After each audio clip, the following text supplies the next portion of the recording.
Olá, meus amigos e irmãos. Que a graça e a paz do nosso Senhor e Salvador Jesus esteja com cada um de nós.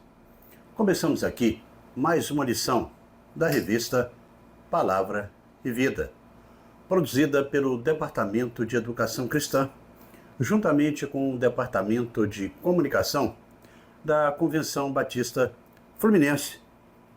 Esta revista, que foi escrita pelo pastor Fábio Martins, com base no livro de Isaías, o Evangelho do Antigo Testamento. Mas antes, queria mandar um recado aí para os nossos irmãos. Não esqueça de se inscrever aqui no nosso canal, no botão que está aqui embaixo, onde está escrito inscreva-se. Não esqueça também de curtir, de deixar aqui o seu comentário e acionando também o sino das notificações para que quando a gente compartilhar aqui uma lição, você recebe aí automaticamente na sua casa. Toda semana nós estaremos publicando aqui uma nova lição para que possamos estudar juntos. E compartilhe também para os seus amigos aí no WhatsApp. A lição de hoje é a lição de número 8 e que traz o título Promessa de Restauração. E que tem um texto base em Isaías, nos capítulos 32 e também 33. Esses dois capítulos no qual nós estaremos aqui estudando. Nós vamos ler somente o versículo 22 do capítulo 33 para a nossa introdução neste momento aqui. E o texto da Palavra de Deus nos diz assim: Pois o Senhor é o nosso juiz, o Senhor é o nosso legislador, o Senhor é o nosso rei, é Ele que nos salvará. Bem, irmãos, o objetivo da lição desta semana é o de demonstrar como o Senhor ele vai livrar o seu povo do inimigo. E também enfatizando a importância de que nós possamos ser vigilantes e também prontos ao arrependimento. Isto por obediência a Deus. Com o estudo de hoje, nós também poderemos compreender a soberania de Deus. Essa soberania como juiz, também como legislador e também como rei no governo do seu povo. E também nós poderemos distinguir o governo perfeito de Deus em contraste com os sistemas humanos. E dessa forma também reconhecer esta salvação plena e eterna que Deus proporciona para a gente, que somente Deus pode assim nos conceder. Sim. Mas antes, no entanto, eu quero aqui agradecer aos irmãos que têm aí enviado para nós mensagens de todo o Brasil. Não somente aqui da Convenção Batista Fluminense, e também em alguns locais aí de países que têm a fala portuguesa, a fala em português. Em especial, quero aqui mandar o meu abraço para a Ana Cristina. Ela é da Primeira Igreja Batista do Parque Boaventura, que fica no Jardim Guandu, no município de Nova Iguaçu. Um abraço aí também para o pastor Altair. Meus cumprimentos agora, meu cumprimento vai para a Eva Novaes. A Eva, ela é membro da Segunda Igreja Batista, que fica lá em Armação dos Búzios. E um abraço aí também para a nossa querida irmã, a Sidneia Aires. Ela é membro da Igreja Batista Vera Cruz, que fica lá no Norte Fluminense, no município de Campos dos Goitacazes. Quando você mandar aqui o seu recado, não esqueça, hein, de colocar de onde você é e também qual igreja que você é membro, qual igreja que você pertence. E também de se inscrever aqui no nosso canal. E muito importante que você também verifique se ainda você está inscrito. Bem, irmãos, na lição de hoje, nós, como falamos, nós estaremos estudando aqui os capítulos 32 e 33 de Isaías, que vão destacar tanto o julgamento divino quanto a restauração e o governo justo de Deus. No capítulo 32 de Isaías, o profeta ele vai prever aí um reinado futuro que vai ser caracterizado por justiça e também por retidão, onde os governantes vão agir com integridade e o povo vai experimentar uma transformação espiritual. A advertência contra uma acomodação, essa acomodação, inclusive, especialmente, vai ser dirigida para as mulheres que o texto fala que elas estão despreocupadas, que mostra também a necessidade de uma vigilância constante e também de arrependimento. O capítulo ele também vai enfatizar a promessa de restauração. O momento em que o derramamento do Espírito Santo ele trará a paz e também consigo a prosperidade ao povo, transformando aí a desolação que estava ali prestes a acontecer em fertilidade. Já no capítulo 33, Isaías ele vai profetizar o juízo de Deus contra os inimigos que oprimiram Israel. E esses inimigos são, inclusive, representados aí pelos assírios. O povo ele vai ser encorajado a confiar em Deus, que destruirá os traidores e também vai recompensar os fiéis. Além também disso, o profeta ele vai descrever uma visão gloriosa de Sião, onde Deus reinará em majestade, trazendo uma paz definitiva, permanente e eterna. Esses capítulos, eles ressaltam a justiça do Senhor e também a necessidade do arrependimento e a esperança de um futuro sob o governo divino. Assim, com o estudo de hoje, nós chegaremos à conclusão que nós, povo de Deus, estamos sujeitos às leis imperfeitas e decisões, às vezes, injustas no nosso dia a dia. Mas chegará o dia em que o governo do Senhor, o governo de Deus, nos fará justiça. E esta justiça, ela será eterna, será para sempre. É sobre este assunto que nós estaremos estudando a partir de agora na nossa lição. E dessa maneira chegamos ao primeiro tópico da nossa lição, e que traz o título O Reinado do Rei Justo. O Reinado do Rei Justo. Está no capítulo 32 de Isaías, do versículo 1 até o versículo 8.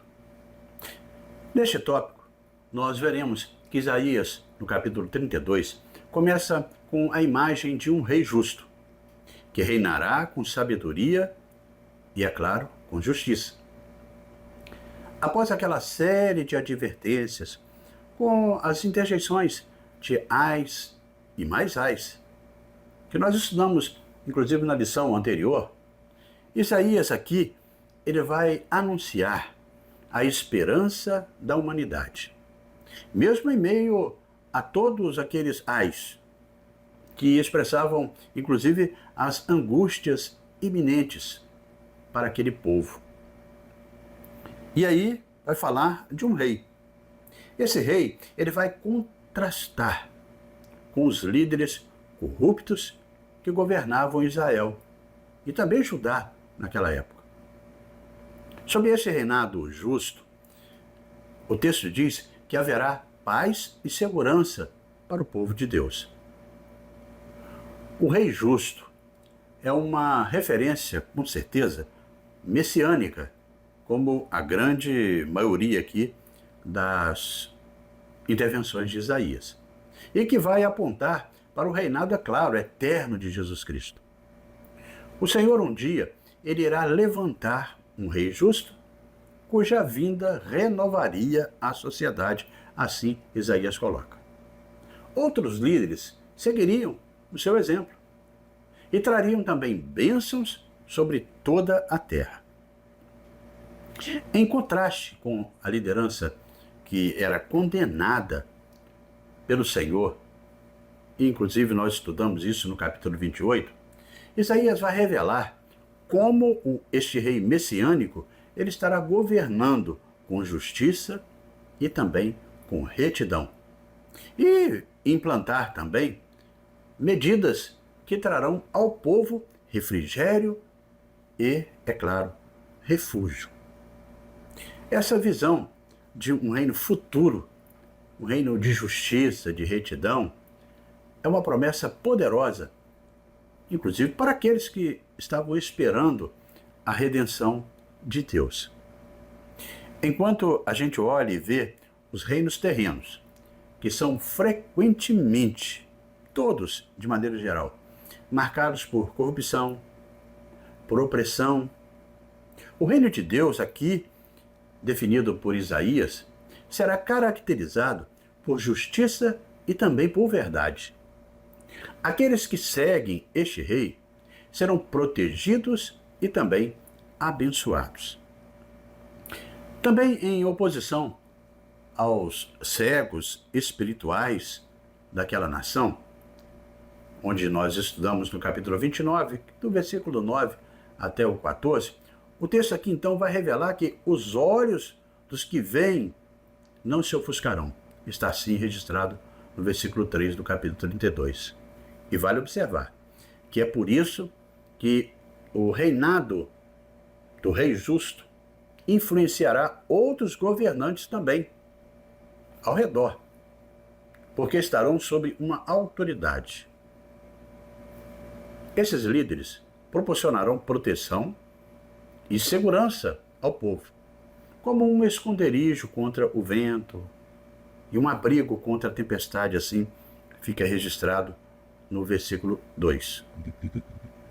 Os efeitos espirituais do reinado justo desse rei serão evidentes. Haverá um despertamento espiritual entre o povo. E isso simboliza a iluminação que vem de dentro do coração, quando a verdade de Deus ela é revelada. Por outro lado, nós temos também e nós vemos que a insensatez ela será desmascarada. Está no versículo 5 até o 8 do capítulo 32. A tolice, a impiedade saltarão aos olhos e se tornarão mais evidentes para todos.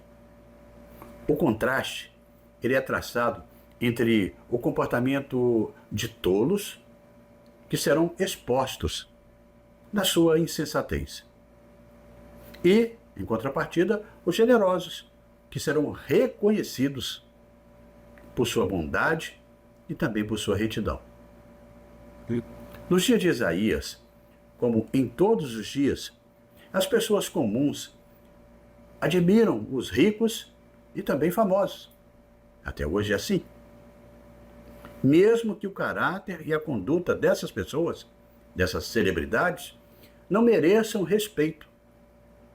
Porém, no reino do Senhor, não haverá tal engano, porque todos estarão reconhecendo um homem mau e um homem hipócrita. Está lá no capítulo 32, do versículo 5 até o 6. Ele concederá aos crentes a visão espiritual e um poder de ouvir que jamais falharão, um coração compreensível e um testemunho luminoso. Isso tudo é resultante aqui da completa transformação de um novo nascimento. Sob seu governo, voltando quanto ao rei justo e também influência, os homens já não serão mais enganados pelo príncipe das mentiras, mas eles verão claramente a diferença entre a sabedoria a moral, sabedoria moral aí, e a loucura, discernindo como é de fato uma vida entregue ao mal. Os padrões divinos de juízo finalmente se tornarão os padrões humanos. Destaque-se aqui ainda que a sociedade ela será então transformada com homens bons, com homens nobres, sendo reconhecidos e seus atos louvados. Da mesma forma, Isaías ele vai mostrar aqui que como governos injustos faziam o povo gemer, chorar, sofrer, ao contrário, esse rei e seus governadores serão uma fonte transbordante de bênção para o seu povo. Em primeiro lugar, porque o protegerão da injustiça e da violência. Tudo isso vai ser descrito aqui por Isaías com riqueza de imagens. Nos dias de hoje, irmãos, nós vemos por todas as nações como os povos, em muitas delas, sofrem pela maldade de seus governantes. Como Isaías, basta que você abra os jornais, que você ligue a televisão, que você acesse um site de notícias na internet, que você verá estampado a maldade dos governantes. Também isso acontece nos dias atuais. Nós vemos crianças que ficam sem atendimentos nos hospitais por causa da corrupção. Idosos abandonados sem os devidos medicamentos necessários à sua saúde. Pessoas enfermas que também precisam. Enfim, a humanidade ela geme pela justiça do Rei justo. A esperança era que o deserto iria florescer, assim o texto diz, e a justiça habitaria toda a terra. Além disso, o povo do futuro teria uma terceira característica, que está no versículo 5. Agora, um louco, muitas vezes é chamado de nobre. O louco, ele carece realmente da verdadeira sabedoria, do discernimento. É arraigada, isso aí, essa sabedoria, esse discernimento, no temor do Senhor, conforme destaca o versículo 6. Mas agora, essa pessoa muitas vezes tem riqueza, tem posição política e social, mesmo sendo injusta, é chamada de nobre. A palavra hebraica aqui, como em português, também pode referir-se tanto às pessoas que têm qualidades excelentes de mente, de caráter, quanto também de elevada posição social, política, financeira ou de nascimento. Semelhantemente aí, o velhaco, como diz, que trama o mal, aparece nos dias de hoje como uma pessoa proeminente e respeitada. Mas no reino eterno, todas essas condições que são confusas se inverterão. E a justiça de Deus, ela que prevalecerá. E dessa forma chegamos ao segundo tópico da nossa lição de hoje, e que traz o título A indiferença é condenada. A indiferença é condenada. Esse texto está no capítulo 32, do versículo 9 até o versículo 20. Neste tópico, irmãos, nós veremos que a indiferença que é a falta de interesse, falta de atenção, de cuidado, de consideração, é aquele descaso, é o desdém. Isso tudo são condenados por Deus. Em meio ao caos que viria, que estava assim profetizado, o profeta ele faz uma severa repreensão, aqui neste texto, às mulheres de Jerusalém. O profeta ele emite uma advertência, inclusive severa, à sociedade feminina, mundana de Jerusalém. Ele faz isso para que possa ficar claro e que eles saibam que a devastação da guerra acabará com os seus rendimentos e lançará todas elas na pobreza. Está assim no versículo 10.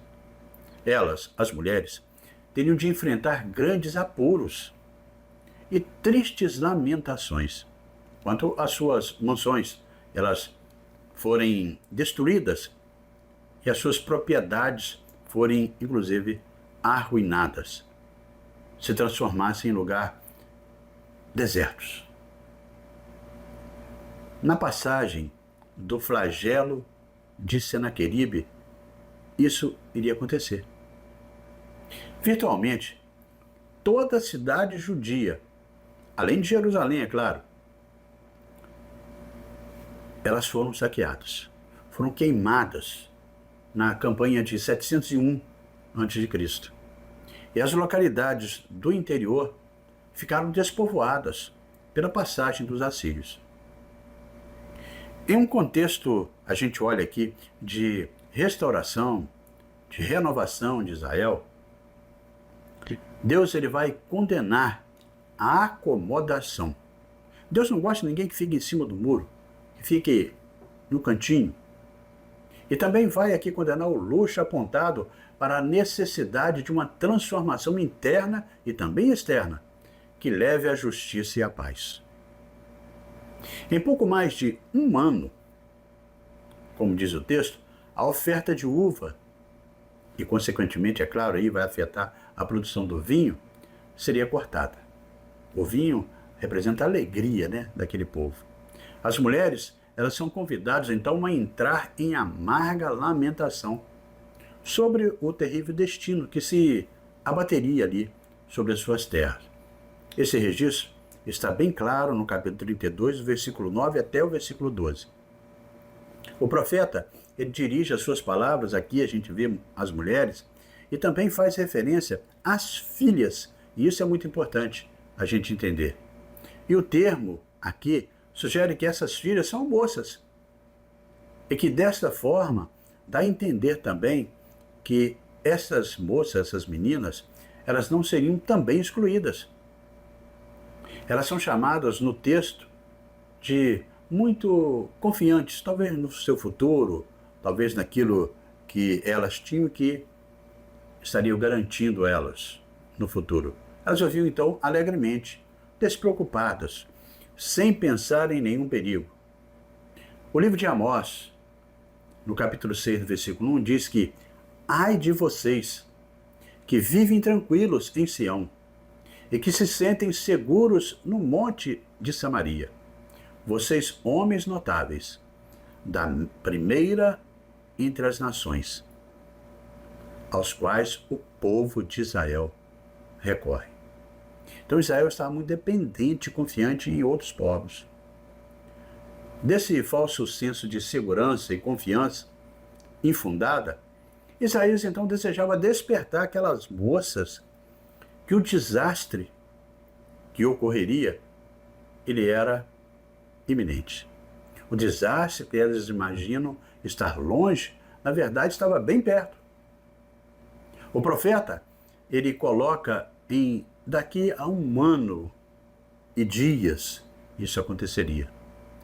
O cenário seria assim de completo abandono e muita dificuldade. Fala aqui que espinheiros, né, tomariam conta ali de tudo, no versículo 13 do capítulo 32. Alguns intérpretes têm pensado que isso indica aí um período cronológico bem definido. De menos de 2 anos, tudo aquilo aconteceria. Dentro desse período, pensava-se que Isaías ele esperava a total destruição de Jerusalém, de Judá, descrita nos versículos que são seguintes. Mas não é isso que esta expressão ela significa assim no seu interior. Ela indica apenas que, falando genericamente, o que é anunciado deve-se esperar para breve. Em contrapartida, também haveria, assim vamos dizer, uma renovação que era realizada pelo Espírito sobre aquela desolada Jerusalém. Os versículos de 15 até 20 do capítulo 32 vai destacar esta questão. E destaca que esse derramamento do Espírito vai marcar aí o início de uma nova era de paz e também de prosperidade. É uma visão do reino futuro de Deus, onde o caos e a desordem serão substituídos por justiça e por paz. Justiça e paz com letras maiúsculas mesmo. O derramamento do Espírito também ele prefigura aqui o período de Pentecostes, quando o Espírito Santo ele desceu sobre aquelas pessoas, os crentes que estavam reunidos, dando início aí à era da igreja. Do ano 586 até o ano 538 a.C., a terra de Judá ela permaneceu abandonada.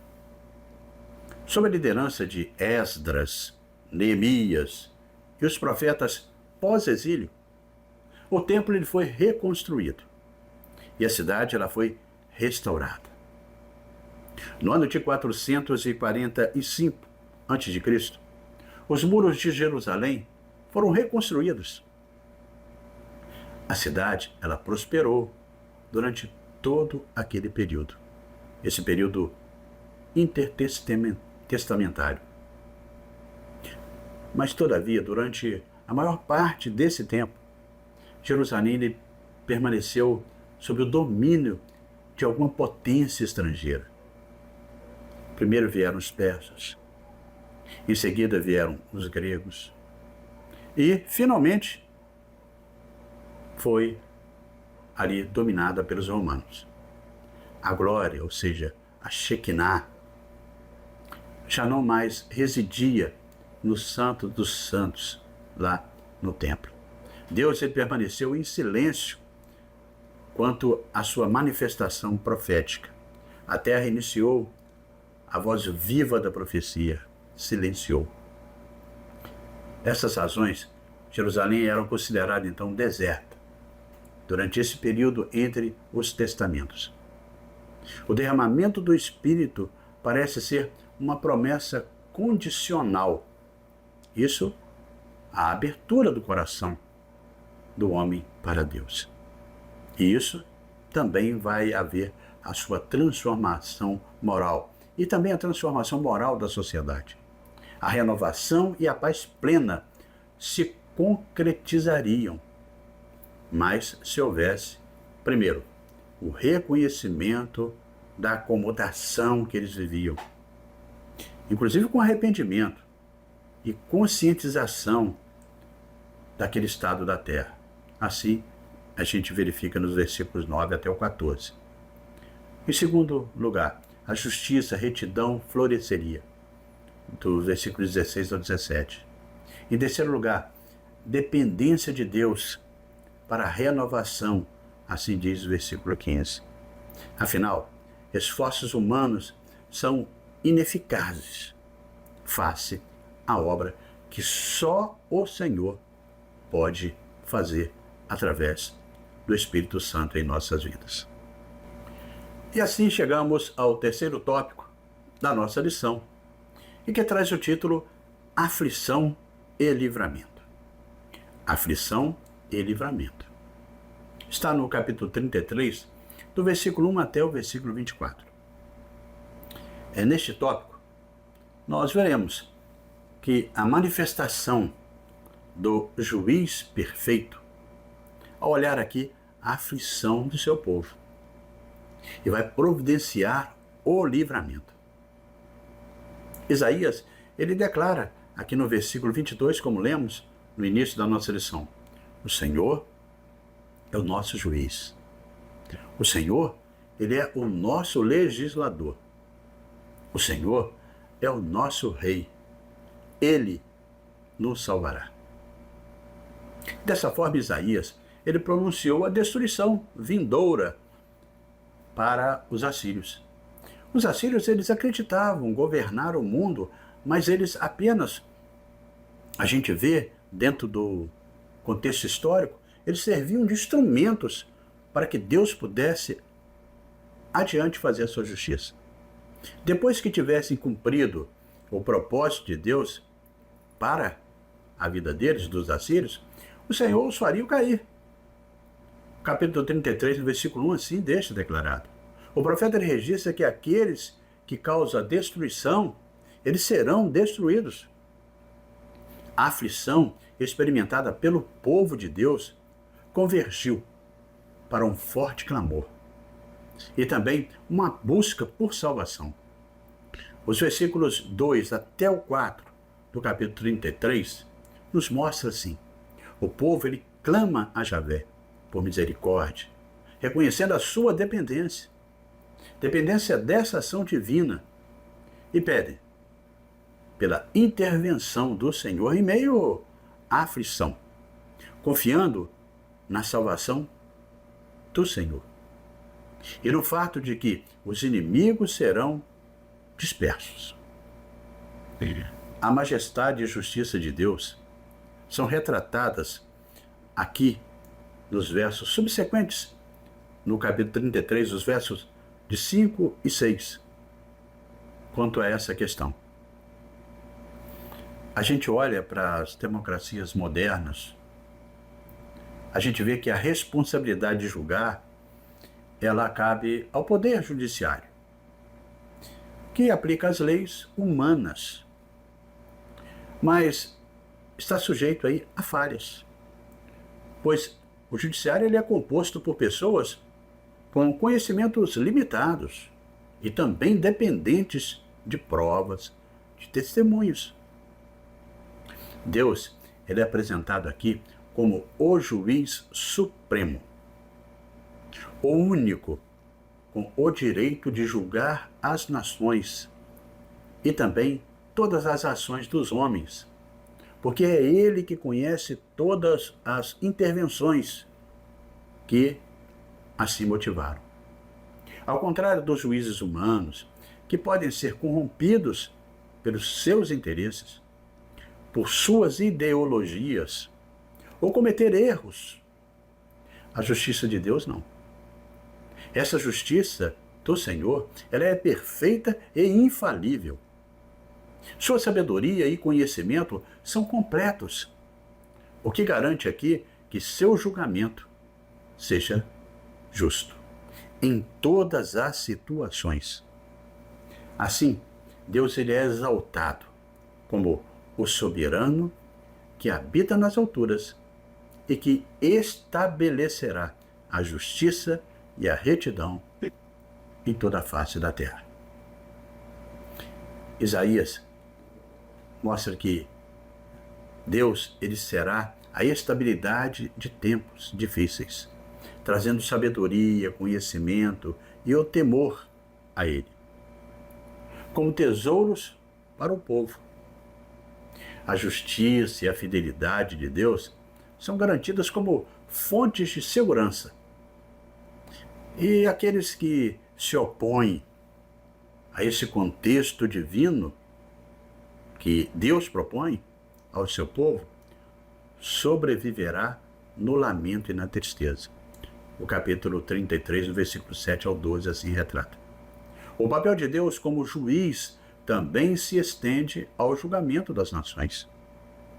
Nos capítulos anteriores de Isaías, o profeta, ele descreve a ira de Deus sendo derramada sobre as nações. E nós vimos um pouco na lição passada também. Nações como a Síria, como a Babilônia, que oprimiam Israel e também Judá. Deus, ele não julgará apenas o seu povo, mas todas as nações da terra.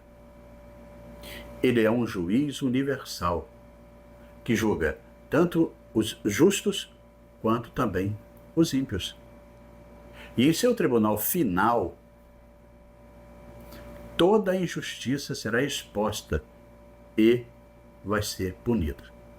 As nações que causaram destruição serão reduzidas a cinzas, como consequência de sua violência e também de toda a sua iniquidade. Ao povo do Senhor, no entanto, Isaías ele vai aqui escrever um longo discurso, inclusive mencionando a salvação e a glória por vir. O capítulo 33, versículo 13 até o 24, vai assim determinar. O capítulo ele termina com uma visão gloriosa do futuro para o povo de Deus. Os que temem ao Senhor serão poupados e também habitarão em segurança. Os justos verão o Rei em sua beleza e viverão na cidade de Sião, onde não haverá mais enfermidades. E os pecados do povo serão, todos eles, perdoados. O verso 22, que a gente leu no início da nossa lição do capítulo 33, merece realmente especial destaque.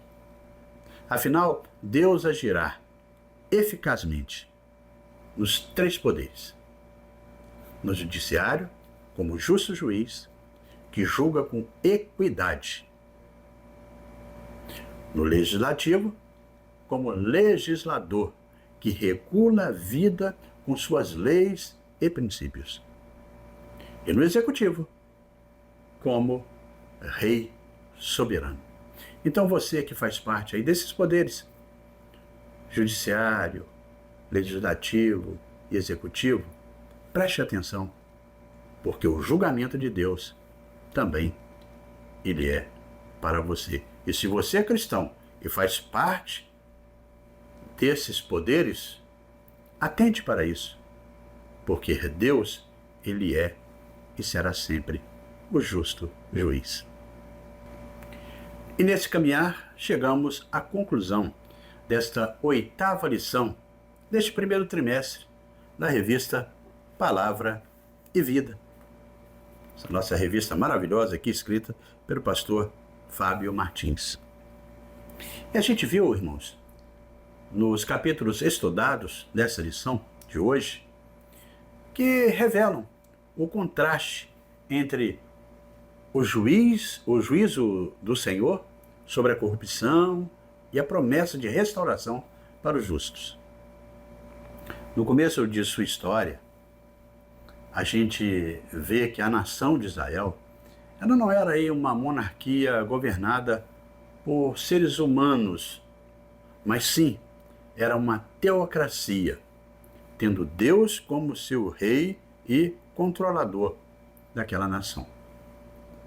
No tempo de Samuel, o povo ele pediu um rei. E Deus lhes deu um rei. Saul, que foi até escolhido pelo próprio povo. Em 1 Samuel 8, também Deuteronômio 17, de 14 e 20, assim destaca como é. Deus ele não estabeleceu uma dinastia por meio de Saul, porque ele não veio da tribo de Judá. Gênesis 49, 10 define isso. Foi Davi quem firmou tanto a dinastia do trono de Israel, quanto a genealogia do Messias de Israel. 2 Samuel 7.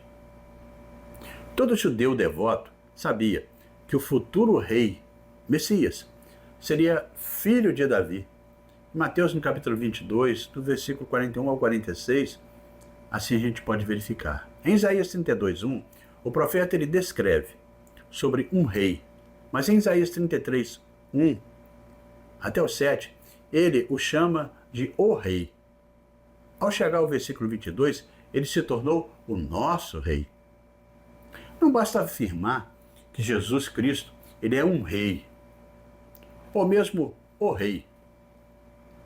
Devemos confessar essa nossa fé nele e dizer com certeza que ele é o nosso rei. Assim como Natanael, nós devemos dizer: Mestre, tu és o Filho de Deus. Tu és o Rei de Israel, como está registrado lá em João, no capítulo 1, no versículo 49. Em contraste com os governantes perversos dos dias de Isaías e alguns dos dias de hoje, o Messias reinará em retidão e justiça. E a gente olha para vários versículos em Isaías, como vemos, e também a gente pode verificar que, além disso, o rei ele será como uma pedra de refúgio para o povo de Israel e para toda uma humanidade. Isaías 8,14, assim declara 28,16 também. E como um rio refrescante no deserto, Isaías 8, de 5 a 8, e em vários outros versículos. De acordo com Davi, será aquele que domina com justiça sobre os homens, que domina no temor de Deus. Em 2 Samuel 23, nos versículos 3 e 4. Assim declara: o estabelecimento do reino do Senhor em tempos por vir se contrapõe à apatia e ao estado letárgico em que muitos estavam vivendo naquela época e ainda até hoje experimentam. É uma mensagem de grande esperança para nós. No entanto, é também a ação do Espírito Santo de Deus na vida de todos nós, que vai nos convencer do pecado, da justiça e do juízo do Senhor, como fica bem claro em João, no capítulo 16, no versículo 8. Aquilo que para o povo de Judá foi uma promessa, para nós é uma realidade. Esse mesmo fato se dá na ação do Senhor sobre os traidores e também os opressores daquela nação. Assim fica registrado em todo o capítulo 33 de Isaías. Embora as nações inimigas enfrentem a ira de Deus, o povo de Israel, ele clama por graça e salvação. Deus, ele é exaltado como o soberano justo, o qual julga os ímpios e também protege os que o temem. O derramamento do Espírito Santo do Senhor, registrado no capítulo 32, versículo 15, somado ao clamor de um povo que teme a Deus, como está registrado no capítulo 33, no versículo 2 até o 6, gera aí na vida dos salvos uma grande expectativa de paz indizível, de um consolo eficaz e de uma vitória oportuna. Ao final, Javé, ele restaurará todas as coisas. O seu reino será estabelecido integralmente, com paz e justiça. E dessa forma chegamos ao nosso momento para pensar e agir, com 3 reflexões propostas aqui pelo pastor Fábio Martins. A primeira reflexão, ela nos aponta que o reino de Deus será definitivamente estabelecido no tempo futuro. E vai aqui uma indagação. Como essa expectativa ela tem impulsionado você a viver uma vida nobre? Como registra o versículo 32, o versículo 8 no capítulo 32. Uma vida nobre honrando ao Senhor e testemunhando também de maneira eficaz sobre a fé que você professa. Na segunda reflexão, também vai aqui para nós uma pergunta: como o agir do Espírito Santo tem aí impactado a sua vida, de maneira que os frutos dele sejam perceptíveis e identificáveis no seu dia a dia. A terceira e última reflexão, ela vem nos questionar: qual a relevância de Deus ser aí o nosso juiz, o nosso legislador e nosso rei? Como destaca aí o capítulo 33, no versículo 22. Que você então, irmãos, possam, vocês todos aí, reunir com seus irmãos na escola dominical, no domingo aí, ou até mesmo durante a semana, e possam compartilhar uns com os outros sobre essas questões aí propostas pelo pastor Fábio Martins. E isso vai, com certeza, contribuir para o amadurecimento de cada um com as experiências apresentadas. Assim, nós hoje estudamos aqui no nosso canal os capítulos 32 e também 33, esses dois capítulos de Isaías, com o tema promessa de restauração. E nós podemos ver aqui, nessa lição, o tríplice perfil do nosso Deus, do nosso Senhor, segundo a perfeição do seu governo sobre a terra. Deus, ele é justo juiz, ele é sábio legislador e um rei invencível. Somente Deus pode conhecer todas as intenções e também os propósitos dos seres humanos. Somente Ele pode julgar com justiça. Suas leis refletem os seus santos desígnios. Elas são elevadas e o seu reinado, ele é inabalável. Se cada povo, se cada país se submetesse a Jesus, todos teriam nele a esperança infalível, com certeza. Aos que o amam, ele julga e restaura, pois ele é justo, cumpridor de suas próprias leis e de seus decretos reais.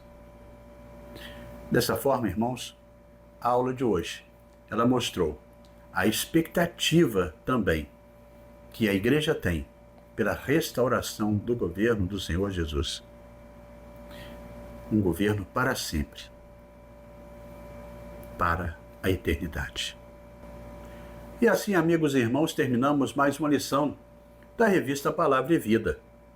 Mas antes de você sair, eu convido você a se inscrever no nosso canal. No botão aqui embaixo, onde está escrito inscreva-se. E não esqueça de conferir também se você continua inscrito. Curta, deixe o seu comentário, acione aí o sino das notificações e compartilhe para um irmão aí no WhatsApp da sua igreja, para que mais pessoas também possam participar com a gente aqui e desfrutar desse nosso conteúdo. Isso, é claro, para a edificação de cada um na aprendizagem da palavra de Deus. Na próxima semana, nós estaremos estudando aqui a lição de número 9, e que tem o título Um Futuro de Bênçãos. Um futuro de bênção. E nós estaremos publicando aqui esta nova lição, se Deus assim nos permitir. Amém?